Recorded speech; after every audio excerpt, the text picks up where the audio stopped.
Ulama di sini disebut Hasan Basri berpendapat kalau berkorban, kalau punya tetangga Yahudi yang butuh nggak apa-apa dikasih dagingnya. Ini di halaman Ihya 287.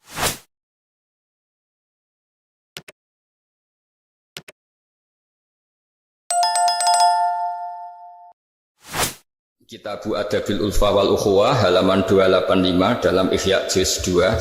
Jadi kitab saya juz 2. Mungkin kalau beda cetakan yang sudah sikut Kitabu Adabil Ulfa wal Ukhuwah. Di sini diterangkan oleh Imam Ghazali dengan beberapa riwayat yang disebut al-jironu salasatun. Bertetangga itu ada 3. Jarun lahu hakun wahid, ada tetangga yang punya hanya satu hak. Wajarun lahu haqqani wajarun lahu salah satu hukukin. Terus beliau cerita yang punya 3 hak itu ya tetangga, ya seagama, ya masih ada hubungan kerabat. Yang punya 2 hak ya tetangga, ya seagama. Terus wa amal ladzi lahu hakun wahid fal jarul musyrik. Yang punya hak satu itu tetangga yang beda agama. Jadi intinya tetap dikasih hak meskipun beda agama. Sampai diantaranya disebutkan juga di halaman 287. Imam Ghazali ngendikan beliau berfatwa dan beliau bercerita rawahu Umar bin Shu'aib an Nabi an Jaddih anin Nabi. Qala Mujahid kuntu inda Abdillah bin Umar wa ghulamun lahu yaslahu syatan faqala ya ghulam idza salakhta fabda bijarinal Yahudi.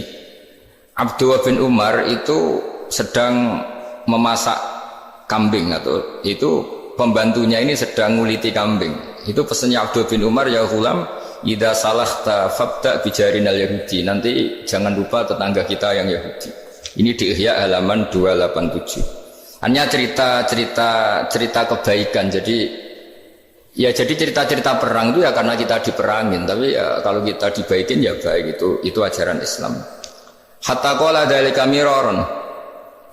Faqala lahu lima taqulu hadza. Ini pembantunya juga enggak langsung menerima. Kenapa? Saking enggak mau nerimanya diulang-ulang lagi oleh Abdullah bin Umar. Faqala inna Rasulullah sallallahu alaihi wasallam lam yazal yusina bil jar hatta khashina annahu sayuwarrithu.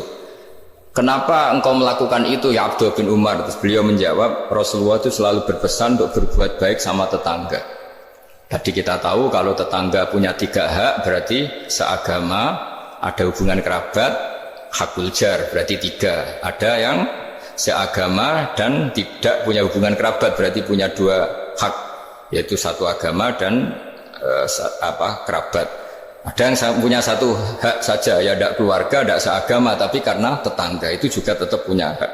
Dan itu pun masuk kategori lam yazal yusina biljar, termasuk orang-orang yang harus kita baikin.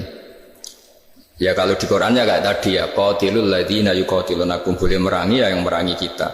Udzina lil ladzina yuqatalun, diberi hak merangi ya sama yang merangi kita, bukan yang tidak merangi kita.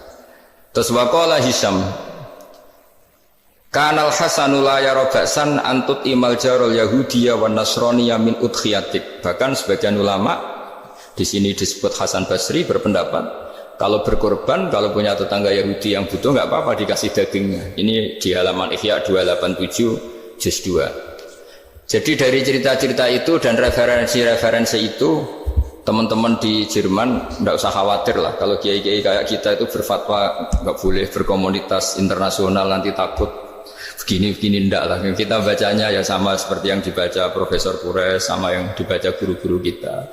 Jadi itu kalau boleh dikatakan sumbangan saya lah, bahwa di kita di pesantren itu ajaran-ajarannya juga seperti itu. Dan tadi beberapa kita saya sebutkan halamannya supaya bisa dicari, supaya tidak kelihatan hoax, juga tidak bikinan saya gitu, supaya jelas itu. Dan saya mohon maaf karena nggak bisa ngikuti sampai selesai, tapi saya mengapresiasi, semoga jadi syawal yang baik. Minal aidin wal faizin. Minal aidin artinya kita kembali menjadi ahli surga. Saya termasuk yang sependapat dengan kitab yang saya baca.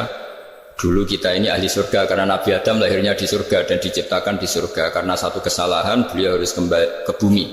Dan setelah puasa itu selesai dan diterima, kita kembali ke ahli surga lagi. Maksud minal aidin, kita kembali lagi berstatus sebagai ahli surga. Dan itu dimulai dari saling memaafkan. Karena yang menghalangi masuk surga itu hak adami. Manusia itu kan paling kikir untuk memaafkan orang lain.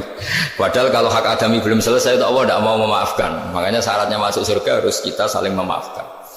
Dengan cara seperti itu insya Allah kita minal aidin wal faizin. Jadi mohon maaf, sekali lagi mohon maaf karena saya tidak bisa ngikuti sampai selesai karena saya harus ngaji, karena bukan papa ya, memang harus. Andikan sunat itu mungkin saya tinggalkan.